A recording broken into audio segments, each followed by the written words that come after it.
If there had to be one, it just comes down to account scoring, in my opinion. So they start thinking, you know what if we just double down? What if we get more SDRs? And they start doing that. But what they don't understand is majority of those accounts have not been touched until you've hired these brand new reps. Like if everybody has access to the same tools, like what happened to signals? It really played out if you're doing the generic stuff, but it's also not, because not enough people are doing it. But if you really want to stand out, custom signals is the way to go. But if you're an AE, you're easily getting like at least 100K base, right? If you invest $150 into Clay a month to save you at least 80 hours worth of work,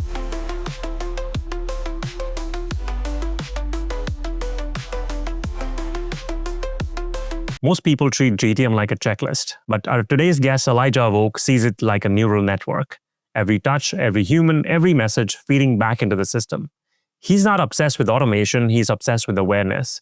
He believes that the best sellers don't just execute motions, they train them.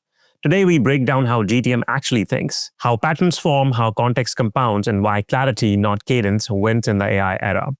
This is AI GTM WTF, and my guest today is Elijah Awoke. All right, Elijah, thank you so much for being here. How you doing? doing pretty good. How about yourself? I'm pretty good. Thank you for asking. Elijah, for people who are new to your work, how do you describe what you do today? Simply put, I am trying to find the best fit customers out for prospects or for customers of mine who are their best customers, the ones that stay the longest, the ones that can close the fastest, of course, and the ones that obviously have the highest LTV, right, over lifetime value. And what's the shortest path for us to get there is the simple way I can kind of put that. And how I do that is through cold calling, using Clay, using AI scoring models, and things of that nature. That's the mechanism I use to get those results, or at least attempt to. All right. You're super big on Clay, and I can totally see, given that I followed your journey for the last few years. You were an SDR leader for various companies. You are big on cold calling, big on AI. Tell us how you reached there. It's really interesting because I actually got my start at a company called Brex, which most people probably would know, the expense management corporate card company. And that's where I first learned it. My VP of enterprise, Ashish, was the one who kind of brought it to my attention. He's in the Bay Area, so he's in the know. And at the time, everyone was just saying it's a glorified spreadsheet, right? It's not that useful. You can't replace people with this, you can't, RevOps does these. There were so many different excuses. But what I started realizing very quickly, and this kind of might hurt me, but I wasn't even that good as a salesperson. I just had a really good RevOps team, an amazing manager. And of course, I learned, if you guys check out my LinkedIn, I have a bunch of certifications. I'm always posting about books and courses I'm taking and stuff. So I take the initiative, but a lot of it was because I saw how there were still gaps, don't get it twisted, but I saw how using AI through my manager, my VP, how using Clay can also shortcut the best accounts to find. There was a lot of accounts I probably shouldn't have had in my territory, but I was too young to know at the time or too inexperienced. And I was like, why is a university in my account when we know our best industries are retail manufacturing retail, oil and gas, and software companies, right? But I didn't question it, right? I was taught, don't question this, right? If you're a salesperson, right, you can cold call, you can close anyone, right? And I was like, I guess, right? Like that makes sense. But again, I was naive, and they kind of, I say they broadly, no one at Brex took advantage of me, but the greater, SDR sales industrial complex, as some people call it, want you to believe you don't have to go too fancy, right? Just call an account, right? Just talk to people. That's kind of what I saw. And I'm going way too long-winded here, but when I was younger, I was a very skeptical type of person, right? I always questioned a lot of things, especially in history class and science class, but that helped me a lot because I said, there has to be a better way to do these things. So I'm big on cold calling for sure, but I cold call only the best fit accounts, right? Again, there's not going to be a perfect account, but I call the best fit ones, right? At ideally the right time with the right message. And those are what helps me convert. So I'm not that good. I just happen to have a really good systems. So that's kind of how I got into this world in a nutshell. I don't doubt about that, given the fact that, you did this when you were an SDR leader for your team, and now you are running your own business, solely focused on the fact that, hey, you will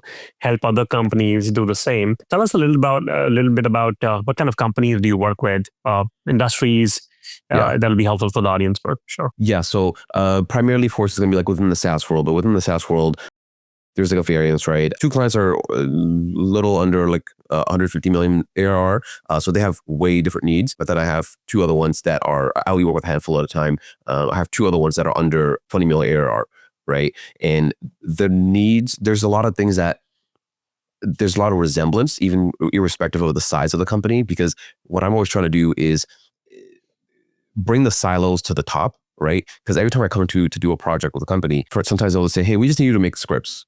And I say, no, it's not, but whatever. I come in there, we make scripts, and then all the silos start breaking, right? They start rising. I was like, okay, you see, it starts with the PMM level. PMM doesn't have the strategic narrative, right? For us to go after these accounts. And then on top of that, we don't have good landing pages. We don't have a good website. We don't have messaging that's aligned through CS, SDRs, AEs. Because me as an SDR, I'm booking a meeting for an AE who has no idea why I'm booking that account. They have no POV. There's so many things that break. So they always start with, I just need a cold call script, or I just need you to teach us how to build a table, a clay table. I'm like, in my mind, I'm like, no, you don't.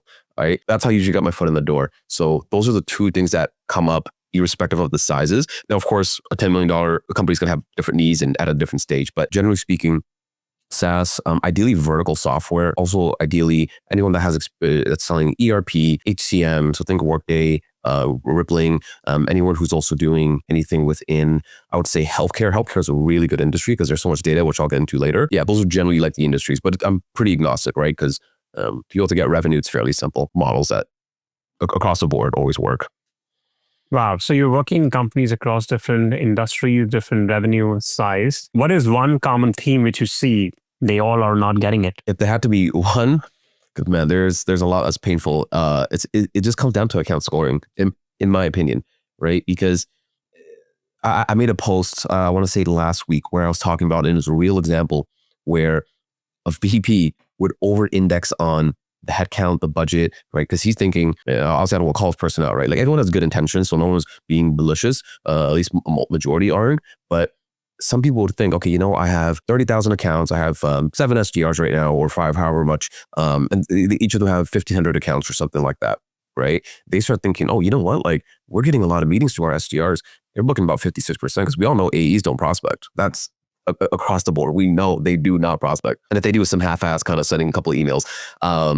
That's at least majority of them. So they start thinking, you know what? What if we just double down? What if we get more SDRs, right? Like, sure, attainment might go down. Sure, morale might go down, but I need pipeline.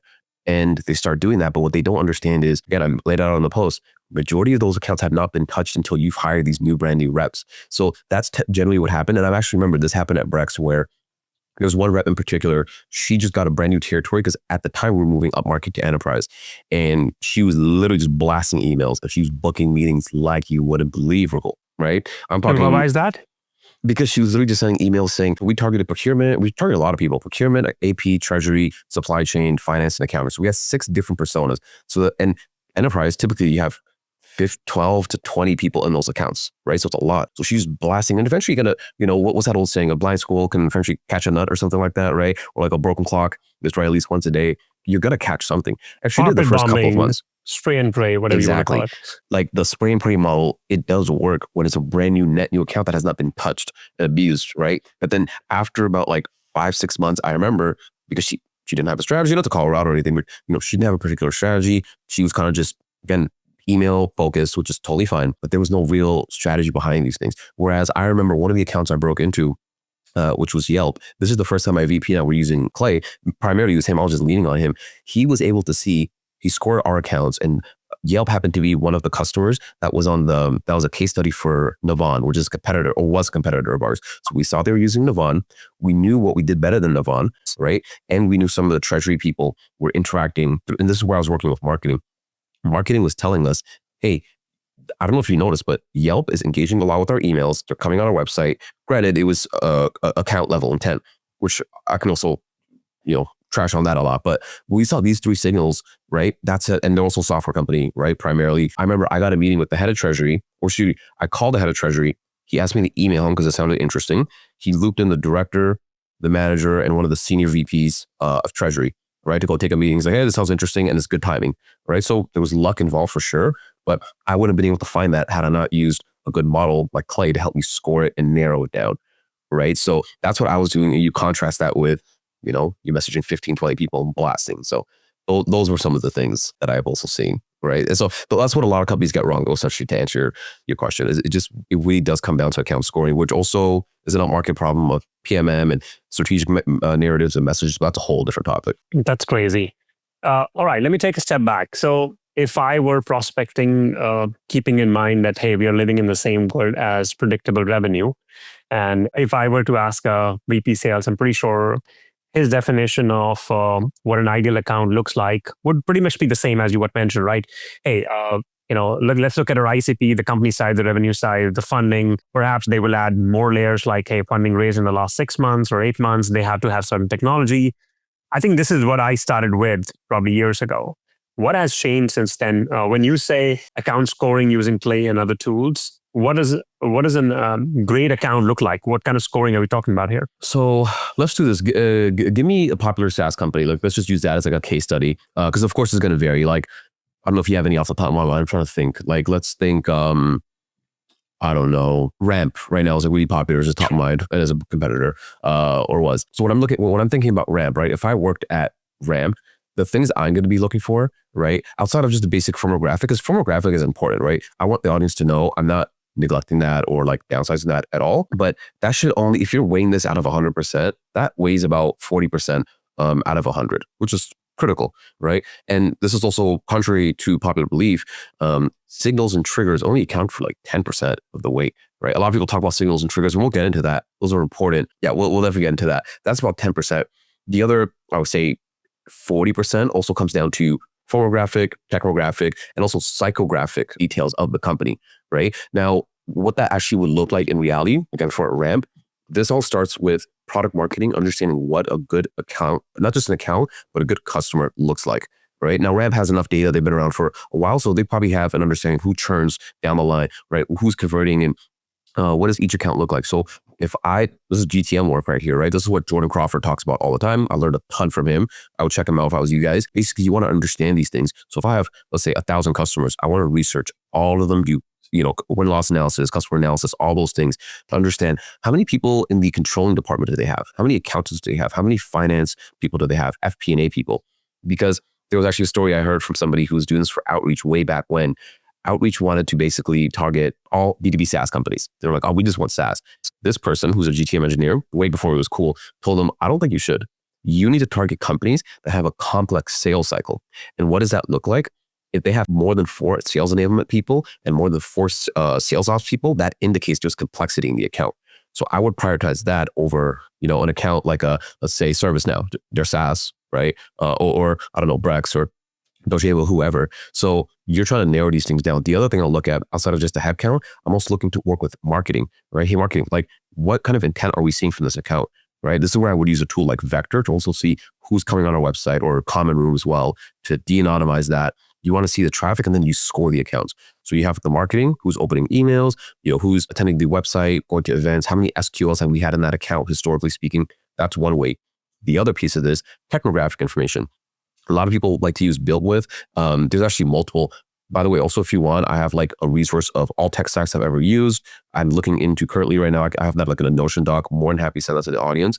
So I get asked about tech stack. Tell us more. What's in the Notion document? So in the Notion document, basically, I've broken it down in a format where all the tech stacks of like what I've used, tried, I'm looking at, and it's organized from like ICP Research Intelligence. You can use Revenue, I'm pretty sure they rebranded. Yeah, Evergrowth, you can use them. Octave is really great for that. Prospecting and list building tools, all linked and organized in that way. Best dialers, best CRMs, things like that. I've organized them that way. And also just like other cool, fun AI tools. Like I use Replit a lot. I use Lovable, Base 44. I haven't hopped into a cursor wave, but that's what's in there. And one of the tools actually to see the competitors, I forgot what, because they rebranded recently.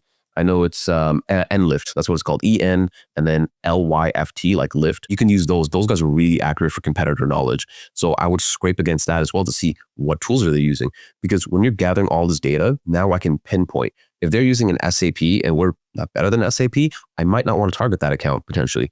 Right? But if those other signals outweigh it, meaning there's a lot of people visiting the website, there's past MQLs, they also have, let's say, 15 people in the FP&A department, which historically speaking, based on win rates, that when there's a department that big, that usually means they might not have all the resources or they have too many resources. So there's so many different things you can weigh it based on. So that's kind of how I think about it and how I would use it if I was like working at Ramp at like a high level. Okay, let's say continue with the example of Ramp for a minute. What else would you look at? So let's say you are given the responsibility of finding new accounts. Let's say finding new 1,000 accounts to go after. What else would you look at? You said you look at the technology being used. So for example, if Ramp is competing against a vendor, find out all the companies who are using those vendors, assuming the firmographic has been taken care of. What else would you look at? How else would you score? So the other, and this was also really important too, because people don't look at basic business models, right? I also made a post about this too. If you are primarily winning deals in B2B, or like actually I have a customer, they're focused on B2C. In theory, there should be no B2B companies in their book of business. Definitely not tier 1 accounts, right? Because they only focus on B2C customers, right? Or customers basically and prospects, right? So that's another important piece. The other two is like digital maturity. Now this one can be depending on what you sell and who. This is where it comes to psychographics, right? I remember when I was at Brex, I had the Southeast territory, which usually meant oil and gas, manufacturing, retail, and also just the people were slow and steady to the south, right? So trying to sell them on this new advanced analytical platform that can automate and use AI for expense management, they're going to say, yeah, we probably don't need all that. Now, my counterparts, my peers who were in California, all software flying off like the shelf because it was like, California is all like about innovation. So you also have to factor these things in too with territories, right? And the other thing too, I learned this from a couple of people, but one guy in security, which is Tito. I learned a ton from him when I was at Docebo. I basically was getting free mentorship because we're using this license, we're licensing the software. One of the things is like a lot of companies still do territory-based account scoring and carving, meaning if I live in California, right? Or excuse me, if the account is in California, right? And I'm in California, you're going to give it to me, which we all know is unfair. Right? Because imagine if you have Idaho, God forbid, or like Kentucky, right? You probably don't want those accounts. So a lot of people do that even till today? To this day. I knew that, a distribution like this works, but I did not know it works like, hey, if Elijah is in Canada, let's give him Canada. What if, there are not many good accounts there? I thought it was always like, hey, you know what? We have geographical distribution. Elijah gets, let's say, 4 particular regions or four states. I mean, at least to my understanding, that was the case. No, believe me, you'll be surprised. It's leaning or it's progressing in the right direction where they're not doing that, but like we have those kind of models, right? And it's almost, this is a weird thing because when you go to a VP or a director, you're like, hey man, like I'm in Canada and like, and I'm about to, for the audience, if you guys don't know, 90% of the whole Canadian population lives in the southern border, right? Like majority of Canada is like it's not habitable. So, imagine having to have Canada as your territory, as an example. I'm Canadian too, by the way, guys, so I'm not shitting on them too hard, but it's not fair, right? It's just like, this doesn't make sense. Like, why can't we just evenly like split it up? Of course, if you're enterprise, I can see the argument that like, hey, it's in person and you got to go face. I get that. But SMB and mid-market, yeah. So, but again, it's not too many companies that still do that. They're moving, but there's still a shocking amount. It's like saying, who's still using spreadsheets for CRMs after 1,000 employees, right? It shouldn't be. So there's that. But the other thing too, that outside of like just the tech, the headcount of the department, because you need to know not just for headcount growth percentage, but like if someone has 25 accountants for RAM, they're like, hey, they probably have enough resources for someone to manually do the expense reports, right? But if it's like a 10-person company or 10-person accounting department, but there's like 2,000 people in that company, that's a lot of expense reports.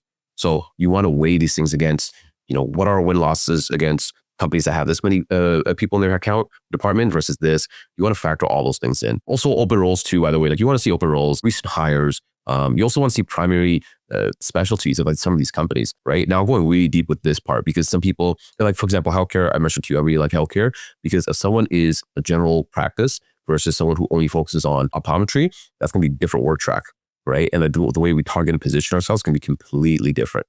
So those are just some of the other things too that you would want to check. So yeah, and the actual last thing, there are some people who call or who sell at companies that sell based on the number of fleets and trucks and vehicles you have. I'll just say that, and they can't get the data, right? Like they can't get data for franchises. Also in that resource I can send, there's a lot of good resources for companies that you can basically get data for enrichment, or excuse me, the franchises. If it's franchise owned, you can also get parent, sub parent accounts. That's also another big hard thing. A lot of companies, they'll target the subsidiary of one of Amazon's companies instead of just going for Amazon directly, right? Like that's still a thing, unfortunately. So as long as these problems prevail, I think I'll be around in business for a while too. So I'm not complaining, but. Talk to me about signals, man. I think everybody is talking about it. I have been with a few data companies myself. Being an SDR leader, I evaluated a bunch of them, 6sense, Lintel, whatnot. Yeah. Right? We've been saying signals matter. We've been saying only 3 to 5% of your target market is buying. So let's just target, right? But the question is, like, if everybody has access to the same tools, like what happened to signals?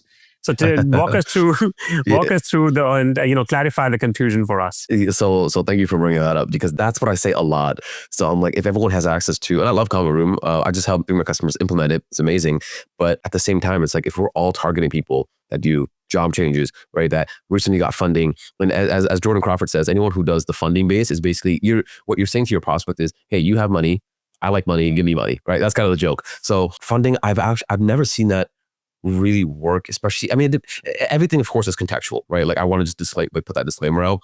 If you're, there's a guy, I forgot his name, Christian Kraus or something like that. I remember during the pandemic, he focused on the Nordics. Is that the northern part of like Europe? He focused on that and startup companies. Now, we all know Europe is usually 5-10 years behind on anything GTM related. So he was talking about, funding. Hey, I noticed you raised this much money. That's new, and it didn't get, I don't want, for lack of better words, corrupted. So people were like, oh, this guy did this research. So he targeted them. I remember he was talking about this before.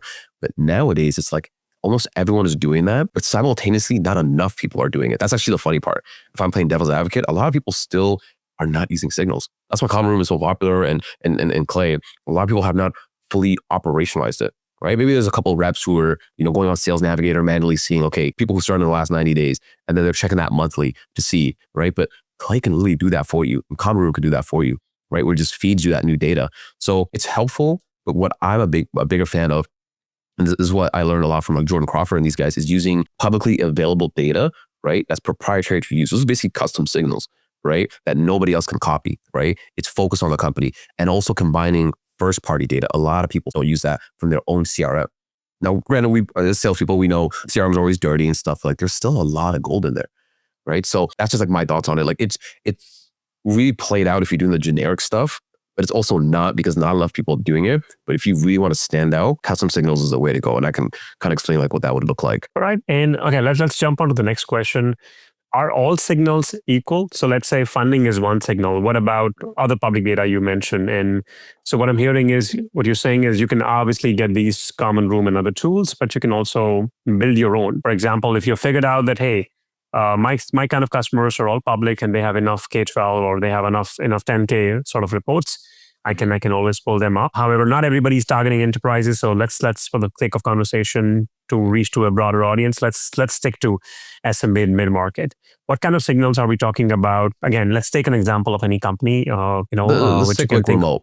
I was just talking to a rep over there. So like, if I was working at remote, and what they do is I think they only focus on EOR, deployment of record or whatever. So they basically almost do what Deal does. And I remember I was actually telling this to one in SDR, but there was also 2 AEs I was talking to there, because they saw the post I was making about Clay. There's also, and I'm probably gonna make a post about this week, I've been using a workflow where I'm not even have to spend any of my credits on Clay. I'm literally just using all of my APIs, which now removes the barrier for a lot of individual contributors, right? It's like, oh, I can't afford it, or my company won't buy it. So that's the whole thing. But if I worked at remote, the thing I'm gonna be looking for, which is the easiest play to keep rerunning, is find companies that are using Deal.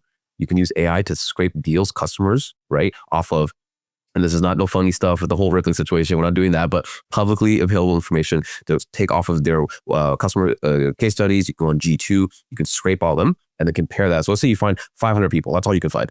Then you have a book of business of 1,000. You can compare that. How many of these 500 are in my book of business? Maybe 300. Cool. You got 300 accounts. Now what you can do using G2, right? And also, I forgot, there's like another popular one. I think Capterra is also good. I don't use them that much. But also general Google reviews as well. And even Reddit. Reddit is really slept on. And LinkedIn. You can use all these platforms to then scrape against who's using Deal and who is not happy with it, right? Now, you might not find the exact person, but you can find the account. At the account level, somebody is not happy. And if they give you specifics, you can also scrape for that, right? And it's pennies. I'm literally spending, I think it's like 1/10 of a penny on most of these prompts that I'm pulling out. So if I was working a remote, that's one of the easiest plays I can run. The other thing too that I can do, you can use Trigify, you can use Phantom Buster like this, but you can basically use Phantom Buster for free. Actually, I won't reveal the play. If you're interested in how to use Phantom Buster for free, be a Rahul. But you can basically use them for free to scrape. Because again, I'm trying to be open-minded, or I'm trying to keep this in mind of like account executives that are listening to this, or account managers or SDRs or CS. Their company doesn't have it probably. So you could use this, right, to basically do that. So you can pull against against Deal or other competitors on LinkedIn and scrape who's not satisfied. Well, I'll never forget. I wish I had Clay back then when this happened. Bill.com was on fire when I was at Brex, because they changed something in the payments or the software, and one post just blew up. There was like 500 comments in there saying, yeah, Bill sucks, da-da-da. I was using Clay.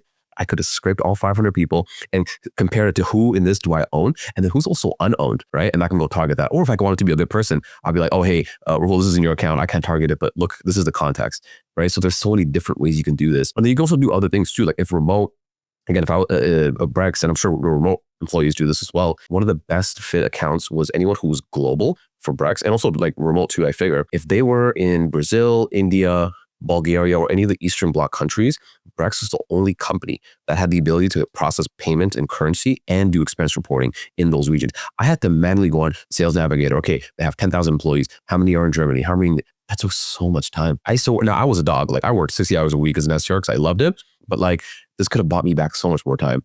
So that's what I would do if I was remote. You can run the competitor takeout campaign basically. And you can also try to scrape LinkedIn using Phantom Buster and push it into Clay. And it's really simple. So those are like probably the two ones I would use. Now notice how like not a lot of people can do that.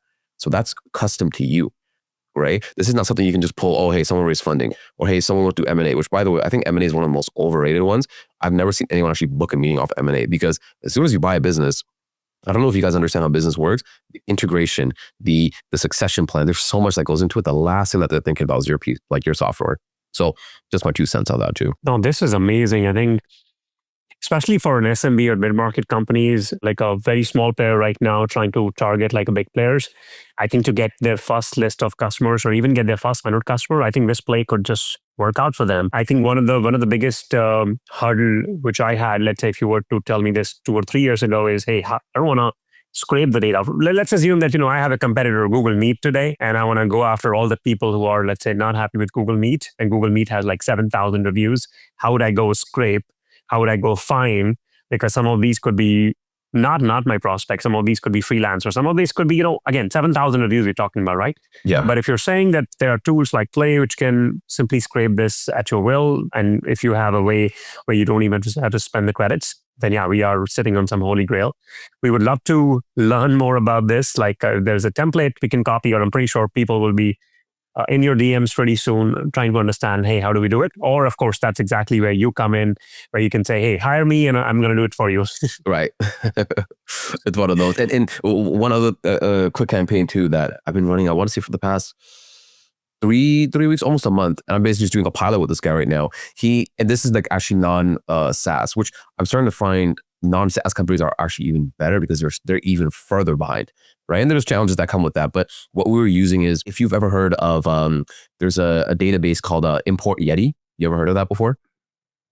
So it's a database that basically tracks import and exports. And like, this is the weird stuff that I'd be finding sometimes, where I'm just prompting Gemini or Perplexity to say, find me databases that relate to this ICP.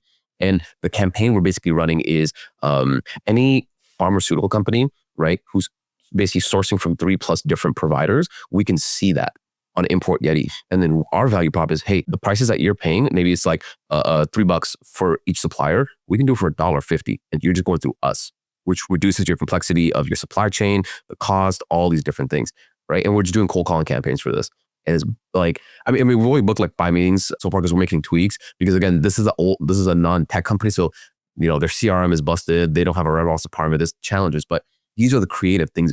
Who's ever heard of Import Yeti, right? Now, granted, that might not apply to everybody, but I can guarantee you there's a database out there for your industry and your sub niche that you're focusing on, if it's SMB or whatever. So I just want to say that as well. Wow. Okay. I think this is a lot to take in. At the same time, I'm also trying to understand this could also be very overwhelming. And now I can get it why people are getting this wrong, because there's just so much to take in. And since you mentioned Perplexity, I'll ask you a question, okay? I think lately we all have seen these LinkedIn posts where everybody's like, hey, I'll show you how to find leads through Perplexity, ChatGPT.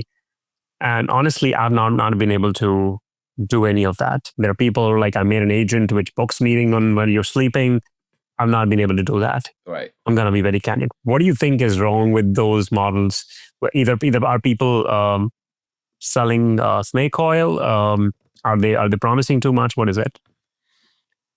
All of the above, basically. So here's something, I think I posted this in the SDR channel, so you might have seen this already, but for those who aren't aware, be very careful with Perplexity Comment and ChatGPT Atlas. There's so many dangers of like, and this, by the way, this is what happens when you're on the front lines and you're on the bleeding edge, right? You take risks. Sometimes you try things, it doesn't work out, right? It's not the end of the world. but you have to be able to discern between someone who's showing you bleeding edge tech versus just selling you snake oil, right? A lot of those companies, what they don't understand, the reason I'm not a fan of them, like Reggie, I remember I was exploring them at Brex, and this was 2 years ago. From what I've heard from other leaders, it just doesn't work, right? It's because it's such a, there's so much that goes into finding your ICP. When someone says, oh, I can find our ICP, just prompt it and it can specify to remote or Workday or Rippling. It's like, no, there's so much nuance, right? Because, and this is how GTM engineering works, is if you're an AE role and I'm coming to your company to consult, I want to sit down with you for 30 to 60 minutes to see everything you do manually. And I want to see where can I fully automate it with AI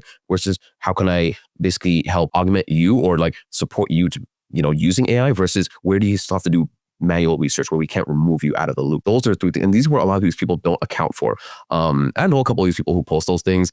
Believe me, none of them are making any money. They're all looking at the proposal stage. Hey, it's going to close soon. It's going to close. No one is buying these things. So keep that in mind too. It's a lot of snake oil.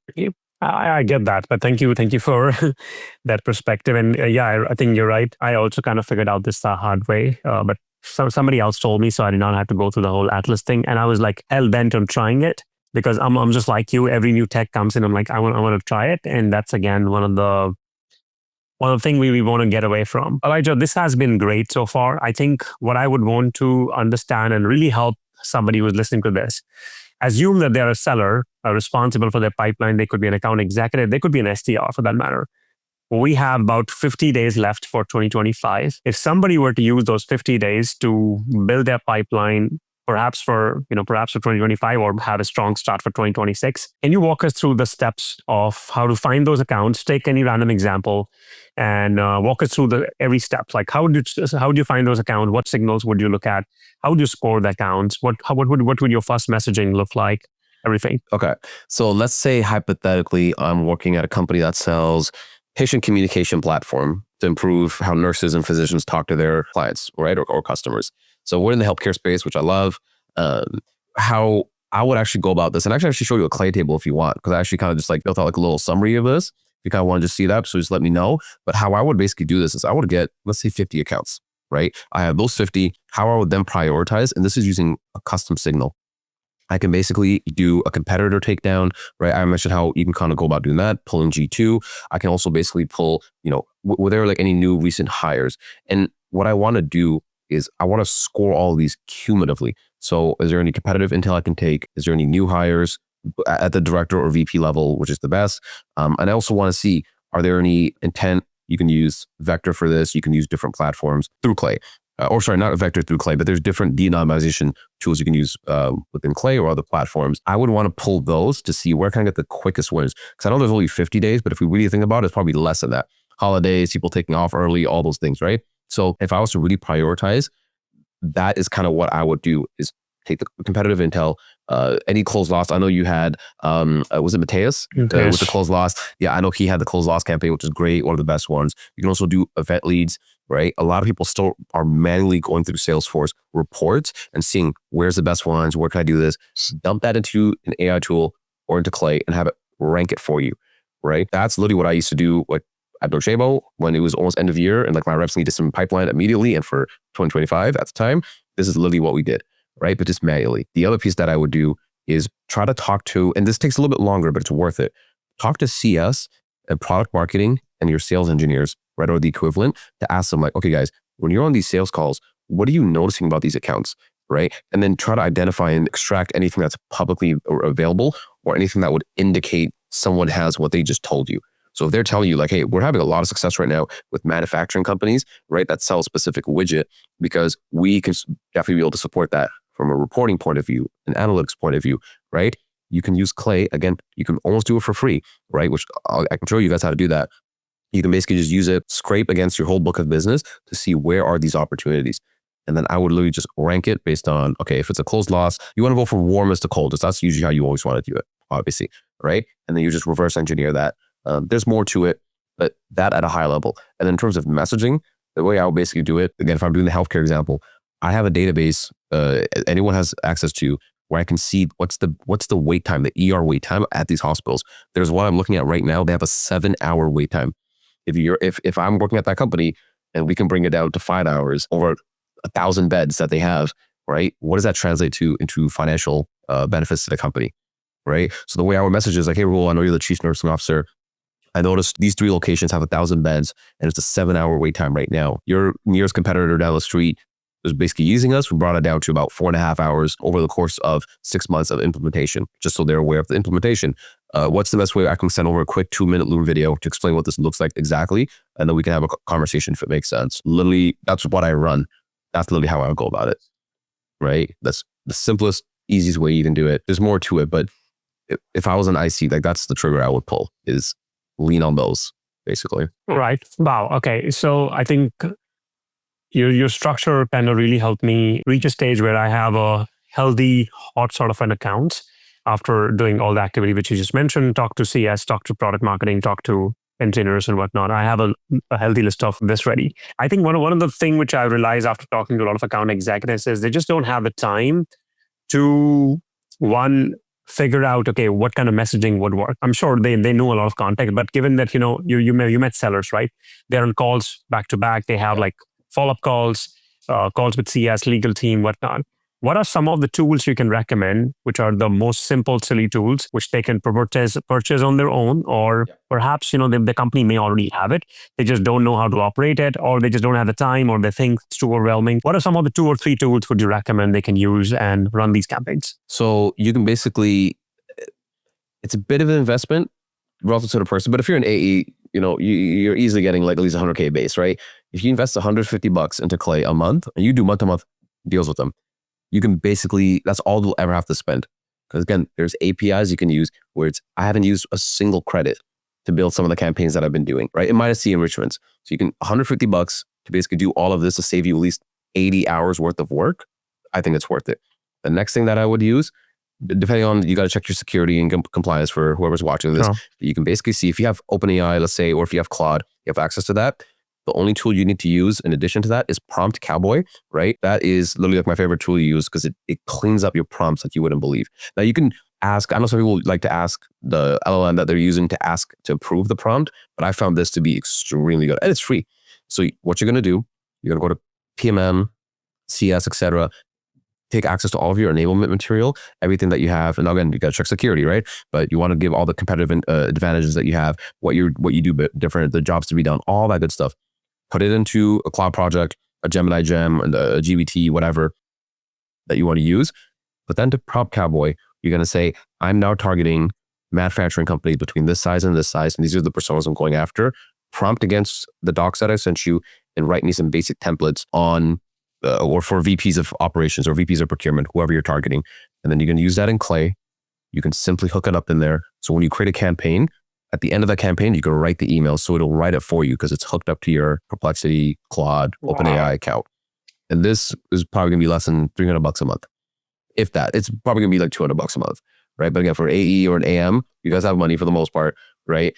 All you have to do is just the legwork up front to get all the material, the docs, put it in somewhere, right? And you can also check other platforms. There's other ones that I recommend. But off the top, this is the easiest thing that you can do to have the messaging being written for you, right? To have the leads basically get scraped and the account getting scored, right? And again, it costs no credits, right? Like I wish I knew this 2 years ago. So that's basically what I would do. That's amazing. Like this Prompt Cowboy, pretty cool name, I think. And what it does is also pretty cool. Yeah. Okay. I have a follow-up question. So I think one of the reasons, let's say, I know a lot of sellers are kind of skeptical of pulling a lot of information and feeding it to ChatGPT or let's say other LLMs is the security, like you mentioned. What if I have a lot of information which is around competitors or whatnot? Is there a way, or would you recommend, first of all, de-anonymizing that before feeding it to ChatGPT, or is there a way to making that information secure? So take a step back, because I understand the concern. Like I experienced that too. Like, by the way, you guys probably missed the window, but LinkedIn last week, they basically quietly rolled out a new policy where they can scrape your posts to feed their LLM to train it based on how to write content. I turned mine off, but I would advise how to do it. But I mean, no, actually you can. If you guys want, I can send you that post. But there's a function or the feature in the settings where you have to turn that off or like the terms of conditions. But there's a lot of these companies that are doing these things now, right? But if you just notice what I said, LinkedIn gave you the option. Of course, they don't advertise it. But the LLM platforms do the same as well, right? Specifically, if you're recording calls, like that's where you got to be really careful with the customers.